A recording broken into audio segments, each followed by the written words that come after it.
দুর্নীতি অনিয়মের অভিযোগ নিয়ে ব্রিটেনের অর্থ ও নগর বিষয়ক মন্ত্রী টিউলিপ সিদ্দিকের পদত্যাগ গ্রহণ করেছেন প্রধানমন্ত্রী স্টারমার। মধ্যরাতে সচিবালয়ের সামনে পানি ছিটিয়ে সরিয়ে দেওয়া হলো অব্যাহতি পাওয়া আইএসদের নিরাপত্তার স্বার্থে ব্যবস্থা দাবি পুলিশের। প্রধান উপদেষ্টার কাছে 4 সংস্কার কমিশনের প্রতিবেদন জমা। আজ বৃহস্পতিবার সর্বদলীয় বৈঠকে চূড়ান্ত হবে জুলাই ঘোষণাপত্র। জি অরফানেজ ট্রাস্ট দুর্নীতি মামলায় আপিল রায় আজ। 10 ট্রাক অস্ত্র মামলায় সাবেক স্বরাষ্ট্র প্রতিমন্ত্রী বাবুসহ 5 আসামি খালাস। অবৈধ স্থাপনার কারণে বাগেরহাটের বিষখালী নদী পুনর্খনন ব্যাহত, বিপাকে পানি উন্নয়ন বোর্ড, ক্ষতিপূরণ চায় ভবন মালিকরা। চাঁদপুরের মতলবে বাড়ছে শীতজনিত রোগের প্রকোপ। হাসপাতালে গড়ে ভর্তি 3 শতাধিক রোগী, শিশুর বাড়তি পরিচর্যার পরামর্শ। এবং রাজনৈতিক ছত্রছায়ায় প্রধান শিক্ষকের বিশ্ববিদ্যালয়ের কোটি টাকা আত্মসাৎ, প্রমাণ মিললেও নেওয়া হয়নি ব্যবস্থা, ক্ষুব্ধ শিক্ষক অভিভাবকরা। দেখছেন শিরোনামগুলো। সংবাদ সকালের সঙ্গে আছে মারজানা শুক্তি। জানাবো বিস্তারিত। সমালোচনা ও চাপের মুখে পদত্যাগে বাধ্য হলেন ব্রিটেনের অর্থ ও নগর বিষয়ক মন্ত্রী টিউলিপ সিদ্দিক। স্থানীয় সময় মঙ্গলবার ব্রিটিশ প্রধানমন্ত্রী কিয়ার স্টারমারকে লেখা এক চিঠিতে পদত্যাগের কথা জানান তিনি। তার পদত্যাগ পত্রটি গ্রহণ করেছেন প্রধানমন্ত্রী। বাংলাদেশের সাবেক প্রধানমন্ত্রী শেখ হাসিনার বোনের মেয়ে টিউলিপের বিরুদ্ধে দুর্নীতি, অর্থ আত্মসাৎ, ফ্ল্যাটকাণ্ড, তথ্য গোপন সহ নানা অভিযোগ উঠেছে। নীরব দাসের রিপোর্ট। দুর্নীতি, অর্থ আত্মসাৎ, ফ্ল্যাটকাণ্ড, তথ্য গোপন সহ নানা অভিযোগে জর্জরিত ব্রিটিশ মন্ত্রী ও বাংলাদেশের শেখ পরিবারের সদস্য টিউলিপ সিদ্দিক এসব অভিযোগের দায় নিয়ে দায়িত্ব থেকে সরে যাওয়ার দাবি জানায় অক্সফাম ও ট্রান্সপারেন্সি ইন্টারন্যাশনালের মতো যুক্তরাজ্যের দুর্নীতি বিরোধী জোটগুলো। এমনকি টিউলিপকে বরখাস্ত করতে প্রধানমন্ত্রী কিয়ার স্টারমারের প্রতি আহ্বান জানান বিরোধী দল কনজারভেটিভ পার্টির প্রধান। এমন পরিস্থিতিতে নড়ে ওঠে স্টারমারের মসনদও। এসব অভিযোগের মুখে পদত্যাগ করতে বাধ্য হন হ্যামস্টেড ও হাইগেটের 42 বছর বয়সী এমপি টিউলিপ। বিবিসি জানায়, লেবার পার্টির প্রধান ও বর্তমান প্রধানমন্ত্রী কিয়ার স্টারমারকে পদত্যাগের কথা জানিয়ে চিঠি লিখেন টিউলিপ। চিঠিতে নিজেকে নির্দোষ দাবি করেন তিনি। বলেন, প্রধানমন্ত্রীর উপদেষ্টা স্যার ল্যাওরি ম্যাগনাস তার দায়িত্বে কোনো প্রকার অসঙ্গতি খুঁজে পাননি।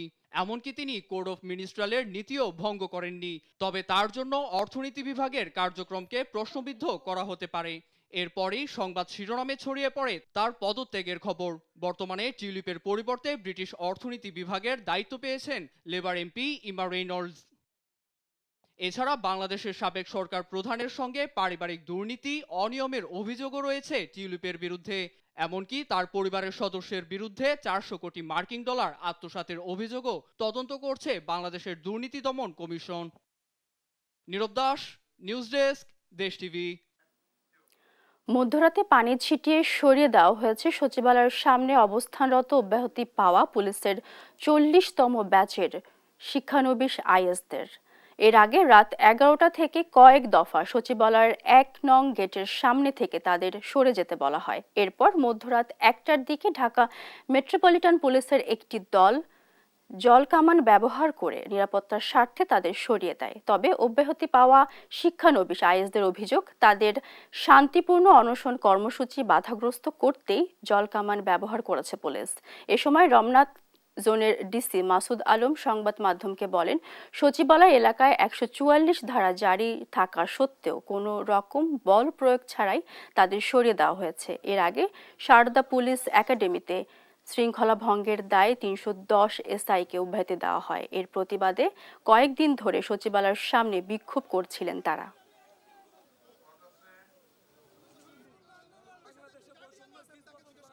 আমরা তো অধিকার দাবি আদায়ের জন্য আসছি, আমরা তো কোনো বিশৃঙ্খলাও করি নাই। সেক্ষেত্রে তারা এসে আমাদের উপর ঠান্ডা পানি ছোড়া শুরু করে। এই শীতের কনকনে রাতে একটা মানুষ কতটা অমানবিক হইলে এই কাজটা করতে পারে। আমরা অনশনরত অবস্থায় আছি। আমরা আজকে 2 দিন থেকে অনশন, আমাদের কাছে কেউ আসেনি সরকার পক্ষ থেকে। আর আজকে আমরা পুলিশের জলকামানের শিকার হইলাম। এটা আপনারা জানেন যে একেবারে সচিবালয়ের সামনের যে রাস্তাটা, এটা পুরোটাই একটা প্রোটেক্টিভ এরিয়া। এখানে 144 জারি করা আছে সবসময়। তাদেরকে বোঝানোর চেষ্টা করছি যে বাবা, তোমরা তোমাদের বাসায় যাও, প্রয়োজন হলে কালকে সকালে আসো, তোমরা রাতে থাকো না এখানে। আর রাতে যদি থাকতেই হয় সেক্ষেত্রে প্রেস ক্লাব আছে, এখানে শহীদ মিনার আছে, জাতীয় জাদুঘরের সামনে প্রজন্ম চত্বর বলে ওইখানে আছে, ওইখানে আমরা প্রোটেকশন দিব তোমাদের। কিন্তু এই সেন্সিটিভ একটা জায়গা, এখানে কোনো কিছু ঘটলে তোমরা জবাব দিতে পারবে না, আমরাও পারবো না। আমরা আজকে 2 দিন থেকে অনুশোনা, আমাদের কাছে কেউ আসেনি সরকার পক্ষ থেকে। আর আজকে আমরা পুলিশের জলকামানের শিকার হইলাম। এটা আপনারা জানেন যে একেবারে সচিবালয়ের সামনের যে রাস্তাটা, এটা পুরাটাই একটা প্রোটেক্টিভ এরিয়া। এখানে 144 জারি করা আছে সবসময়। তাদেরকে বোঝানোর চেষ্টা করছি যে বাবা তোমরা তোমাদের বাসায় যাও, প্রয়োজন হলে কালকে সকালে আসো, তোমরা রাতে থাকো না এখানে। আর রাতে যদি থাকতেই হয় সেক্ষেত্রে প্রেস ক্লাব আছে, এখানে শহীদ মিনার আছে, জাতীয় জাদুঘরের সামনে প্রজন্ম চত্বর বলে ওইখানে আছে, ওইখানে আমরা প্রোটেকশন দিব তোমাদের। কিন্তু এই সেন্সিটিভ একটা জায়গা, এখানে কোনো কিছু ঘটলে তোমরা জবাব দিতে পারবে না, আমরাও পারবো না। অন্যান্য প্রসঙ্গ, ঐক্যমতের ভিত্তিতে জুলাই বিপ্লবের ঘোষণাপত্র চূড়ান্ত করতে বৃহস্পতিবার সর্বদলীয় বৈঠক ডেকেছে অন্তর্বর্তী সরকার। মঙ্গলবার সন্ধ্যায় রাজধানীর ফরেন সার্ভিস একাডেমিতে সংবাদ সম্মেলনে একথা জানান উপদেষ্টা মাহফুজ আলম। আর প্রধান উপদেষ্টার প্রেস সচিব শফিকুল আলম জানান, সরকার গঠিত 4টি সংস্কার কমিশন বুধবার প্রতিবেদন জমা দেবে। আরও জানাচ্ছেন সাদ আহমেদ।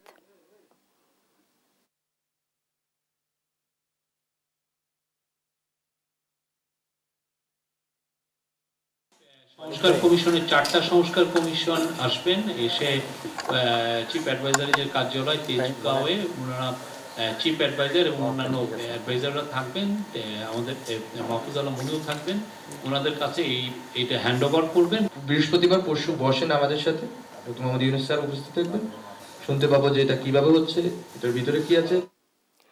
জি অরফানেজ ট্রাস্ট দুর্নীতি মামলায় বিএনপি চেয়ারপারসন খালেদা জিয়ার করা আপিলের রায় আজ। মঙ্গলবার 10 বছরের কারাদণ্ডের রায়ের বিরুদ্ধে আপিলের শুনানি শেষে এদিন ধার্য করেন আদালত। মঙ্গলবার চতুর্থ দিনের শুনানিতে খালেদা জিয়ার আইনজীবীরা বলেন, এ মামলার বিচারে সংবিধান ও আইন অনুসরণ করা হয়নি।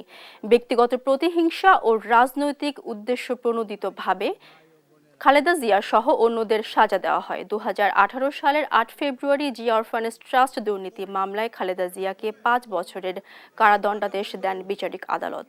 5 আগস্ট দেশের পট পরিবর্তনের পর খালেদা জিয়ার করা লিভ টু আপিলের প্রেক্ষিতে গেল 11 নভেম্বর সাজা স্থগিত করেন আপিল বিভাগ।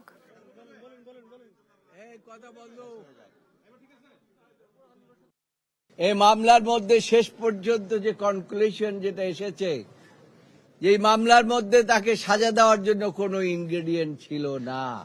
মামলা দায়ের করা হয়েছিল আউট অফ পলিটিক্যাল গ্রাজ, ব্যক্তিগত জিঘাংসা, রাজনৈতিক প্রতিহিংসার কারণে মামলা দায়ের করা হয়েছিল। এই মামলায় দেশনেত্রী বেগম খালেদা জিয়া, বিএনপির ভারপ্রাপ্ত চেয়ারম্যান জনাব তারেক রহমান সাহেব সহ অপরাপর সকল আসামি আগামীকাল ন্যায় বিচার পাবেন ইনশাল্লাহ। চট্টগ্রামে বহুল আলোচিত 10 ট্রাক অস্ত্র আটকের আরেক মামলাতেও সাজা থেকে খালাস পেলেন বিএনপি নেতা ও সাবেক স্বরাষ্ট্র প্রতিমন্ত্রী লুৎফুজ্জামান বাবর।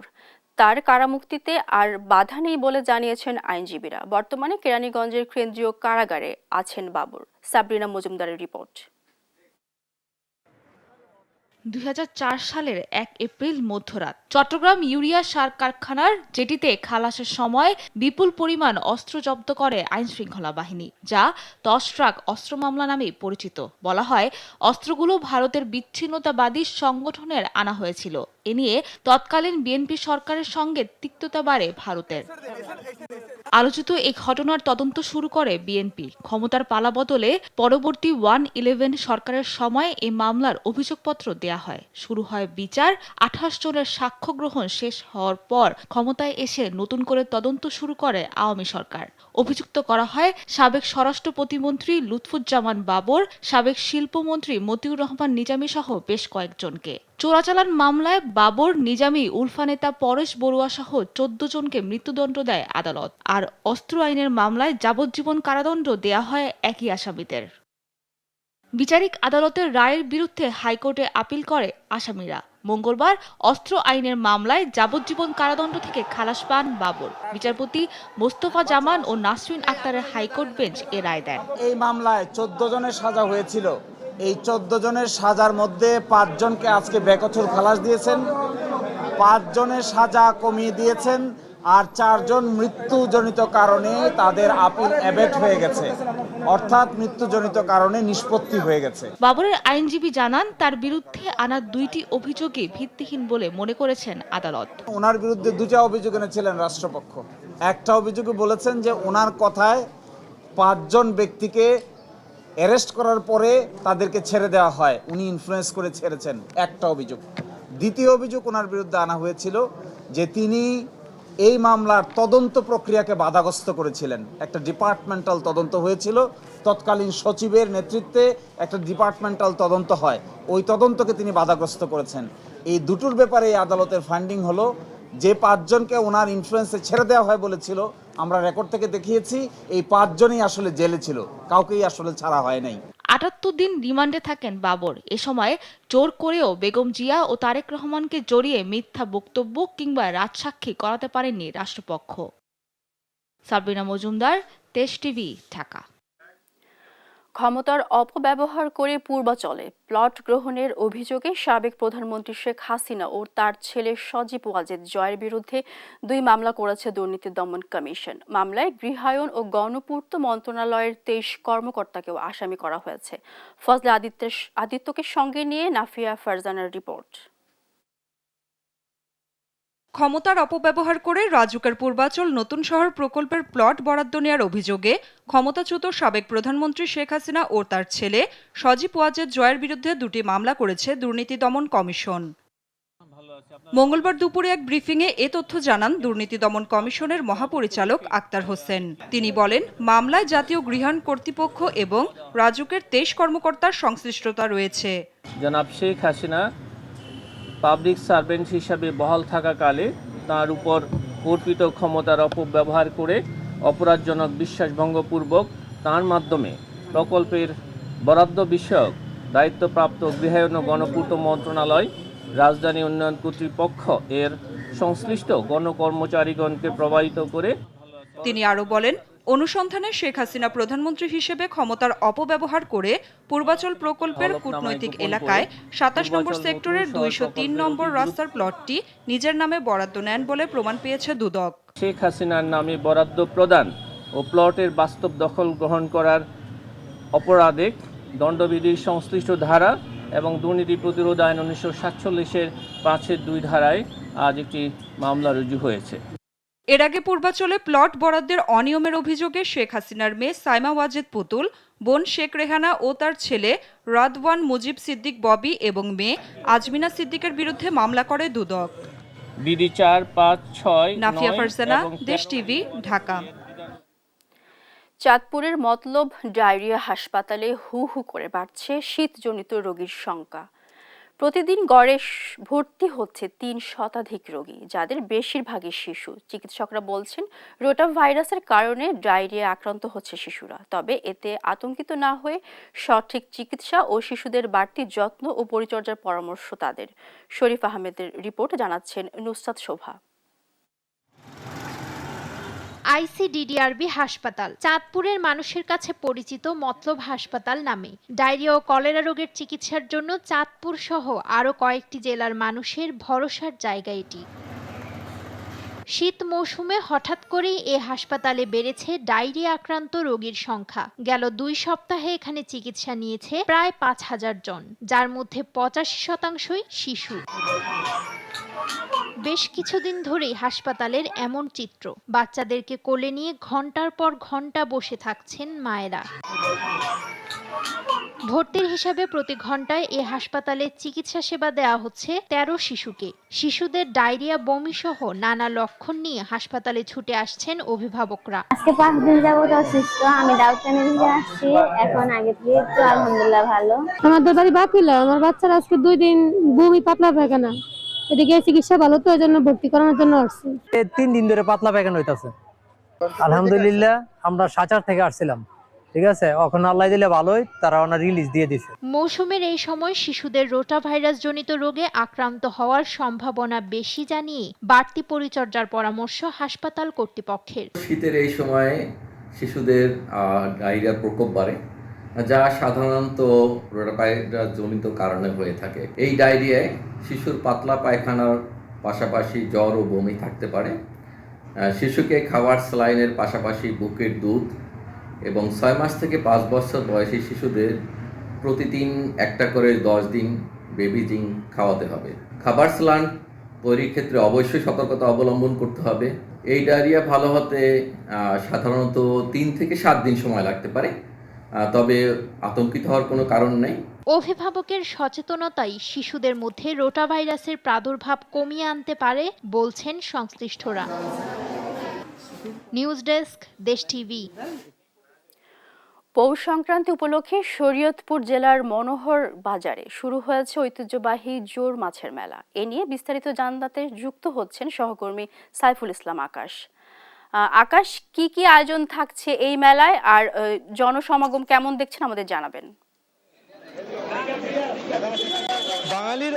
বাঙালির অন্যতম ঐতিহ্য হচ্ছে পৌষ সংক্রান্তি, আর এই পৌষ সংক্রান্তিতে শরীয়তপুরের ঐতিহ্য হচ্ছে জোড়া মাছ ও জোড়া বেগুন বিক্রি। এই মুহূর্তে অবস্থান করছি শরীয়তপুরের মনোহর বাজারে।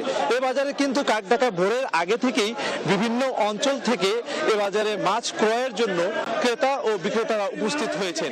এখানে কিন্তু সময় হাঁকে ডাকেই মাছ বিক্রয় হয়।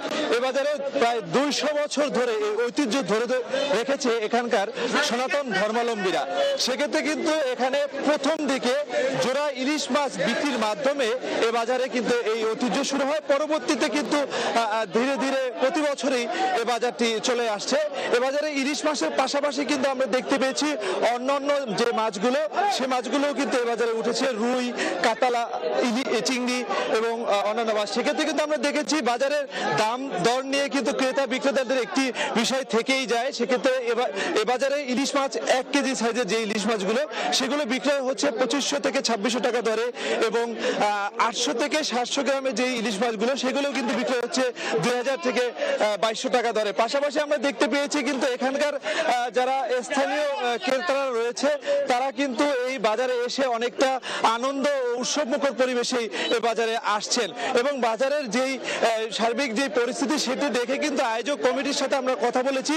তারা আমাদেরকে যেটি জানিয়েছে, এবছর যে পরিমাণ লোক সমাগম হয়েছে, সামনের বছর আরো বেশি লোক সমাগম করার চেষ্টা তারা চালাবেন বলে আমাদের জানিয়েছিল। এই ছিল শরীয়তপুরের মাছবাজার থেকে। দেখছেন সংবাদ সকাল। 2541 কোটি টাকার enhancing digital government and economy প্রকল্পে অনিয়ম ও দুর্নীতির অভিযোগ অনুসন্ধানে মঙ্গলবার তথ্য প্রযুক্তি বিভাগে অভিযান চালিয়েছে দুর্নীতি দমন কমিশন। অভিযানে অভিযোগের প্রাথমিক সত্যতা পেয়েছেন কর্মকর্তারা, তবে দুর্নীতি অনিয়মের অভিযোগ পুরোপুরি অস্বীকার করেছেন প্রকল্প পরিচালক। ফজলে আদিত্যের রিপোর্টে বিস্তারিত। বিগত সরকার আমলে ভবিষ্যতের সংকট মোকাবেলায় তথ্য প্রযুক্তিতে সরকারের সক্ষমতা বাড়াতে 2541 কোটি টাকার enhancing digital government and economy ইডিজিই প্রকল্প বাস্তবায়ন করে আইসিটি মন্ত্রণালয়। 2021 সালে শুরু হওয়া এই প্রকল্পের মেয়াদ 2025 সাল পর্যন্ত। তবে বিস্ময়কর বিষয় হচ্ছে, এখন পর্যন্ত কাজের অগ্রগতি মাত্র 13%। কাজ না হলেও দফায় দফায় বেড়েছে ব্যয়। শুরুতে এই প্রকল্পের ব্যয় ধরা হয় 2541 কোটি টাকা, এখন বেড়ে যা দাঁড়িয়েছে 2800 কোটি টাকায়। দুর্নীতি অনিয়মের অভিযোগের প্রেক্ষিতে আগারগাঁওয়ে তথ্য প্রযুক্তি বিভাগে অভিযান চালায় দুদক। এই প্রকল্পের পরিচালক সাখাওয়াত হোসেনের সঙ্গে বৈঠক করে দুদকের প্রতিনিধি দল। এ সময় অনিয়মের বিষয়ে জিজ্ঞাসাবাদে অভিযোগ অস্বীকার করেন তিনি। ওনারা তো দেখছেন, ওনারাই বলবেন, ওনারা যেটা সঠিক সেটাই ওনারা বলবেন, আমরা আশা করছি। প্রজেক্ট ডিরেক্টর হিসেবে আপনার চোখে কোনো পড়েছে কিনা যে অনিয়ম অথবা দুর্নীতির এরকম কোনো কিছু আপনার দৃষ্টিগোচর হয়েছে কিনা? না, আমার কাছে এ ধরনের দুর্নীতি অনিয়ম আমার কোনো চোখে এরকম কিছু আসে নাই। তবে দুদক কর্মকর্তা জানায়, অনিয়মের বিষয়ে প্রাথমিক সত্যতা পাওয়া গেছে, নথিপত্র যাচাই বাছাই করে পরবর্তী ব্যবস্থা নেওয়া হবে। এই প্রকল্পের বাজেট প্রথমে ছিল 2541 কোটি টাকা, তারপর এটা সংশোধন করে প্রায় 2800 কোটি টাকার উপরে করা হয়েছে। প্রকল্পের কাজের গতিতে ধীরগতি মনে হয়েছে, বিলম্ব মনে হয়েছে। প্রকল্পের 5 বছর মেয়াদি যে প্রকল্পটা, এর মধ্যে 3 বছর অতিবাহিত হওয়ার পরও মাত্র 13-14% কাজ সম্পাদন হওয়াটা একটু বিলম্বই। এটা আমরা রেকর্ডপত্র পর্যালোচনা করে দেখি, আমরা দেখব যে এটা কি কারণে প্রকল্পের কাজের গতি ছিল না। প্রকল্পে কোনো আর্থিক অনিয়ম হয়েছে কিনা তাও খতিয়ে দেখা হবে বলে জানান এই কর্মকর্তা। ফজলে আদিত্য, দেশ টিভি, ঢাকা। নামে তিনি একজন প্রধান শিক্ষক, আসল কাজ ছিল প্রভাব খাটিয়ে নিজের আখের গোছানো। রাজনৈতিক ছত্রছায়া ক্ষমতার দাপটে 16 বছরে বিদ্যালয়ের বিভিন্ন খাত থেকে কোটি কোটি টাকা করেছেন আত্মসাৎ। প্রমাণও মিলছে তদন্তে, তবে অদৃশ্য কারণে নেওয়া হয়নি কোনো ব্যবস্থা।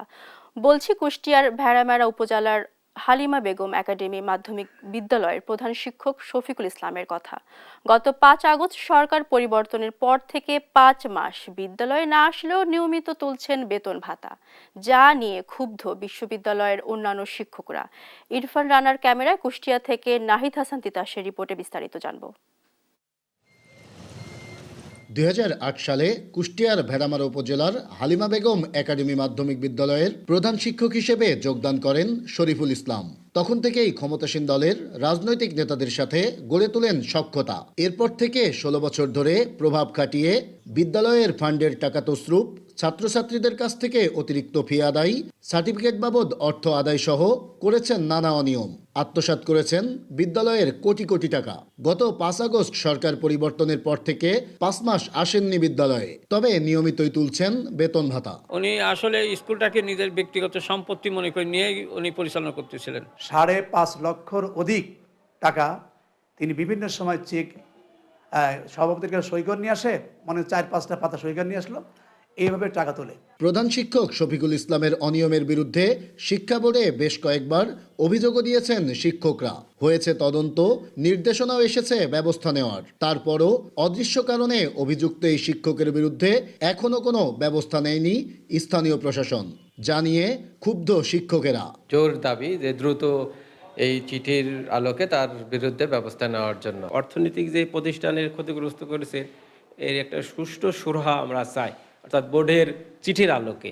তবে অভিযুক্ত প্রধান শিক্ষক শফিকুল ইসলামের দাবি, তার বিরুদ্ধে আনিত অভিযোগের কোনো সত্যতা মেলেনি তদন্তে।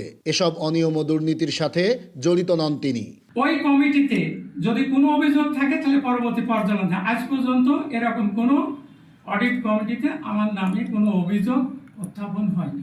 তদন্তে অভিযোগ প্রমাণিত হলেও এ বিষয়ে উপজেলা নির্বাহী কর্মকর্তা বলছেন, তদন্ত সাপেক্ষেই তার বিরুদ্ধে নেওয়া হবে ব্যবস্থা। তার বিরুদ্ধে তদন্ত কমিটি হয়েছে এবং সেটা তদন্ত প্রতিবেদনও প্রেরণ করা হয়েছে এবং সেটার অলরেডি আরেকটা তদন্ত করার জন্য কিন্তু সহকারী কমিশনার ভূমিকা আহ্বায়ক করে জেলা থেকে কিন্তু একটা কমিটি করা আছে। তো যেহেতু কমিটি করা আছে সেটা তদন্ত হবে, সেই তদন্ত সাপেক্ষে সেই বিষয়গুলো উঠে আসবে। শিক্ষা প্রতিষ্ঠানের প্রধানের বিরুদ্ধে রাজনৈতিক প্রভাবে এমন অনিয়ম ও দুর্নীতিতে জড়িয়ে পড়ার অভিযোগ প্রশ্নবিদ্ধ করে শিক্ষা ব্যবস্থাকে। তাই অভিযুক্ত এই শিক্ষকের বিরুদ্ধে দ্রুত ব্যবস্থা নেওয়ার দাবি শিক্ষক ও স্থানীয়দের।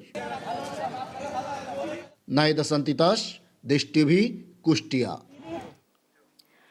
বাগেরহাটে অবৈধ স্থাপনার কারণে সময় বাড়িয়েও বিষখালী নদী পুনর্খনন শেষ করতে পারছে না পানি উন্নয়ন বোর্ড। অবৈধ দখলদারদের দাবি, নদীর জমি না বুঝে ক্রয় করে বাড়িঘর করেছেন, তাই উচ্ছেদের আগে ক্ষতিপূরণ চান তারা। পানি উন্নয়ন বোর্ড বলছে শেষ নোটিশ দেওয়া হয়েছে, অবৈধ স্থাপনা সরিয়ে না নিলে উচ্ছেদ করে খনন কাজ চালিয়ে নেওয়া হবে। সহকর্মী এস সোহানের রিপোর্ট, জানাচ্ছেন সালমা জাহান। বাগেরহাটের মোড়লগঞ্জ ও কচুয়া উপজেলা দিয়ে বয়ে গেছেন বিষখালী নদী। দীর্ঘদিন খনন না করা ও অবৈধ দখলে মৃতপ্রায় নদীটি, ফলে পানির অভাবে ফসলি জমিতে সেচের সংকট দেখা দেয়। আর্থিকভাবে ক্ষতিগ্রস্ত হতে থাকে নদী পাড়ের বাসিন্দারা। দুর্ভোগ লাঘবে 2019 সালে নদীটি পুনঃখননের প্রক্রিয়া শুরু হয়। দরপত্র আহ্বান শেষে 2023 সালে প্রায় 45 কোটি টাকা ব্যয়ে 24 কিলোমিটার নদী খননে আদেশ দেয় বাগেরহাট পানি উন্নয়ন বোর্ড।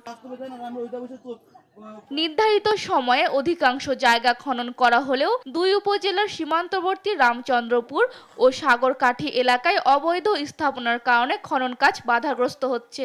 এতে মাত্র 1 কিলোমিটার খাল খননে আরো 6 মাস সময় বৃদ্ধি করা হয়। তবে সিএস রেকর্ড অনুযায়ী খাল খননের দাবি জানান স্থানীয় বাসিন্দারা। আমরা উপরস্থ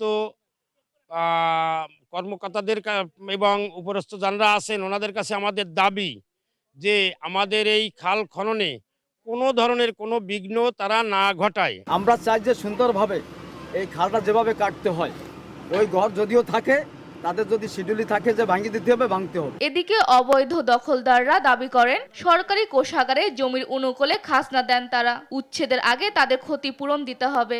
নদী হবে জানি না, ঘর বানছি আমরা, সরকারের দলিল দিছে, রেকর্ডও দিছে, আমরা বাড়ি বিডিয়া বেচকে একটু আইয়ে যে পোতা রাখছি। এবারে আমরা একটা মসজিদ করছি, একটা ছোট রুম করছে, একটা কাঠের ঘর আছে, আর আমার 10টা দলিলের জমি সব খালি চলে যাচ্ছে। আমরা এই জমিটার খাজনা দিছি, রেকর্ড করছি, সবকিছুই করছি।